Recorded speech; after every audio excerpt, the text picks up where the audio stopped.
just finished the 2015 season, and it was a year in which we came into with real high hopes. From the off, we'd had a good test out in Spain. We spent a few days out in Spain at one track called Cartagena, just getting getting used to the bike really. And then we went to another place called Guadix, and I really gelled with the bike. To be honest with you, the time that we had in Guadix was probably the most fun that I'd had on a road race bike since I changed to the short circuits, and I was really looking forward to the season.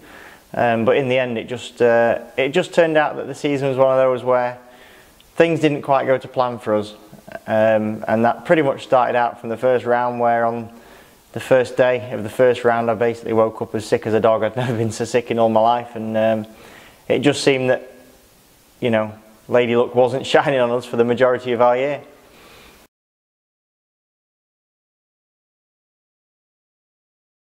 Yeah, just that. I mean, as I said, we got through Donington, and I really was poorly. I'd genuinely never been that poorly in my life. But we managed to get through the weekend and actually got some reasonable results out of it. And then we went on to Brands Hatch and the Indy circuit. And I mean, BSB this year has been incredibly close. And it was super close on a track like Brands Indy. You're talking 25 riders within a second, so it was pretty amazing. Every single session it's very intense, but in every session that we did, we were always near the front. Despite it being very close, we were always sort of at the head of the pack, and everything was looking really good. Managed to set a new lap record in qualifying, and you know, we were up at the front. And then the very first lap of the first race, I had a bit of a crash on a cold tyre. The corner's actually renowned for it, and it just caught me out. It was nothing, a very small crash, but actually because I was at the front of the field, everyone else was behind me, and I just got collected. There was one rider who I could see he was doing all he could to stop, but I was basically in the middle of the track, and yeah, he just collected me, and I ended up breaking the bone in the back of my leg, which pretty much sort of put a pretty big dent in our championship. I knew there was something pretty wrong. The bone itself is not really a weight-bearing bone, but it's there for a reason, and it was hurting me. We went to the med centre, got it x-rayed, got it confirmed as being broken, and then I basically said I would like to race the second race, and I managed to pass the fitness test that they try and put you through, so I had to get back in my leathers and basically pretend that I'd fallen off and pretend to get off the track, which is obviously they want to make sure that you're mobile and able to move. So I managed to pass that, and the boys got the bike ready again, because that was in a pretty bad state, because that had been hit as well. And I went to go to the grid for the second race. I mean, it took me nearly an hour to get my boot on. It was that bad. Did the sighting lap, and actually I genuinely thought there's no way we can ride. But on the grid, we basically put a load of seat foam on and lowered the foot pegs just to get as comfy as I could, to put the least amount of pressure through my leg. And I decided if the warm-up laps were no good, then I'd pull out, because the last thing I want to do is sort of jeopardise anyone else. Again, we were quite far up the grid, so even if you go into turn one and suddenly find that you can't go around the corner, then you're putting a lot of boys at risk. So I did the warm-up lap and decided, you know, we're good to go. And to be honest with you, we were good to go. I managed to do the race. I don't really know how, because it was hurting me a lot. You know, I could feel it. I could feel it grating every time I changed direction. I could feel the bone moving on the other bone, and managed to finish the race in 12th. And it was just pure adrenaline, I think, that gets you through. Because as soon as the race finished, I basically burst into tears. I cried like a little girl. I actually cried. I was making noises, and I could hear myself making noises. I was thinking, what are you doing? You stop making noises, but I couldn't help it. But yeah, so we managed to get through that, but then we moved on to Alton, which was 2 weeks later, and I had a lot of intensive therapy. I was going through hyperbaric chamber therapy to try and get the bone to heal. I was having a lot of physio. I was having, you know, trying to train in the right way, and I thought that 2 weeks later, having ridden basically 2 hours after crashing, I thought that 2 weeks would have been better, but it turns out it was actually much worse. Basically my leg had seized up, and you know, it decided it wanted a rest, and we did Alton and came away from Alton with just 1 point, which was round 3. So that was a big shame, because there was a lot of effort that went in by a lot of people to sort of help to get me ready to keep going racing. And I got to admit that was a bit of a kick in the teeth, really, that one, after going through so much. But yeah, that's sort of how the first 3 rounds went.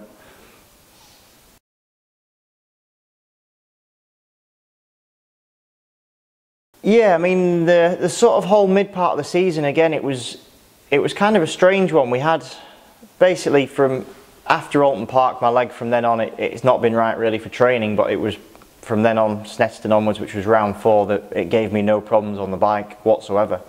So that was fine. What we were able to do is have lots and lots of pace, and that showed it just about every round. You know, we'd go all the way through free practice and all the way into qualifying and up to qualifying, and sort of never be out of the top 8 really in just about any session.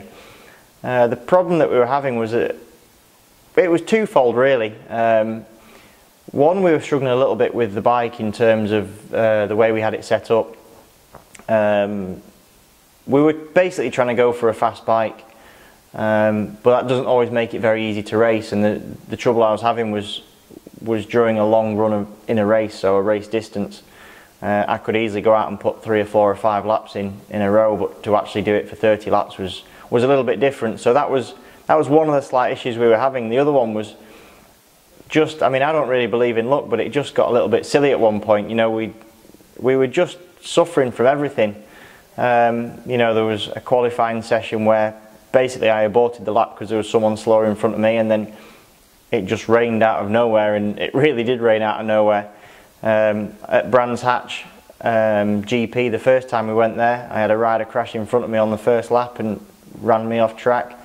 Thruxton, I had a rider blow up in front of me and covered me in oil. Again, I had to run off track, and I ended up crashing in that one. That then put us near the back of the grid for the restart. Knockhill, we had a 10p throttle cable part break in race 1, and because it broke on the first lap, I didn't get a lap time in, which then meant I was again on the back of the grid for race 2. You know, everything just seemed to be working against us all year. It was incredible. Another one at Cadwell Park, we'd never been out the top 4, I think, in all the sessions, and then in qualifying, the first lap out, I lost the front. I don't know what happened. I don't know if it was a faulty tyre or anything, because all the data showed that, you know, there was nothing different, and it genuinely felt like nothing was different. So it just seemed like everything that we were doing, there was a story to tell, and we were just waiting to try and get sort of, we know we had the potential, we know we had the speed. We did know we had to work on the settings of the bike a little bit, because we were aware that the bike was fast, but just a little bit difficult to ride. And that was clear from everything that we were seeing and everything we were going through. But basically we were just hoping that things were going to go our way, and that did start to turn when we got towards Assen.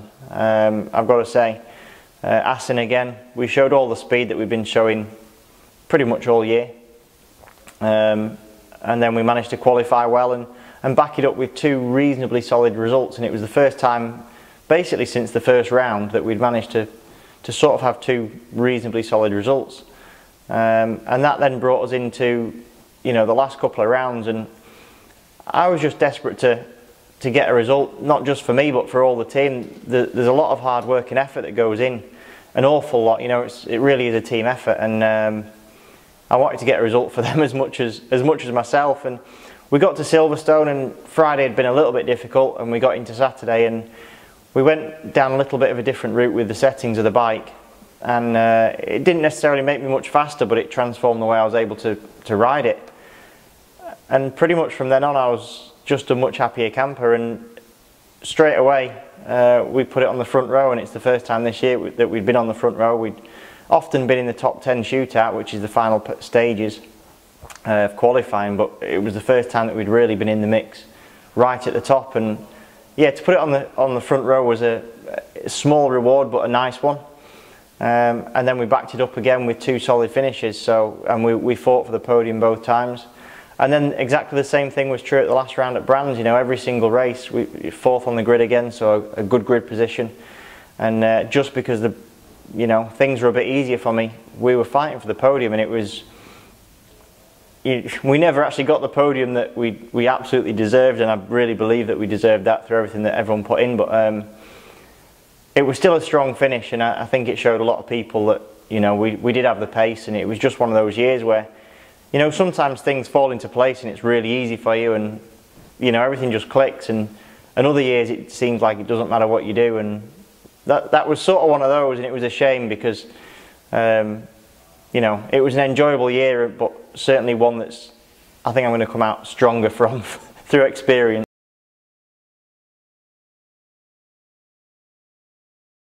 Yeah, I really am. I mean, when I left World Superbikes, I was, not that I was disappointed, but certainly, you know, my end goal is to be world champion, and you know, it's pretty obvious you can't be world champion if you're in British Championship. So, but I've had a great season in BSB. I've really enjoyed it. The best thing about BSB, by absolutely bar none, is the fans. You know, the spectators are absolutely brilliant. I love the pit walks, I really do. Despite the fact they put them on about 10 minutes before you're due to go out and get your race face on, I do love it, you know. Yeah, in Worlds there just isn't the fan base that you have. The knowledge that the BSB fans have that's brilliant, and I just really appreciate, you know, they come up with, you know, their own pictures that they took even the day before, and they've gone home and printed them off, and they're there wanting you to sign them, and you get so many characters, you get so many kids as well, and you know, they all love it, and it's really nice. So I am very much looking forward to, you know, another season in BSB, and I think that with everything being right, I'm pretty sure that we can actually fight for the title. You know, we showed towards the end of the year that we've got, even on the package that we had, which is, you know, everyone knows it's a dated package, but even with that package, it was more than capable of fighting for podiums. And you know, even if you're just consistent at that sort of level, then you can get the points to get within the showdown, and once you're in the showdown, then you can go out and fight for it, and that's the way that BSB works. So, you know, my goal is, I mean, my goal this year was to get in the showdown. Unfortunately, as I said, things didn't quite go our way, but the goal is absolutely to be in the showdown next year, and you know, I don't like to talk too much about what I want to do, but I do have very high hopes for myself and ambitions, and yeah, try and let the track results do the talking, but I'm aiming high, put it that way.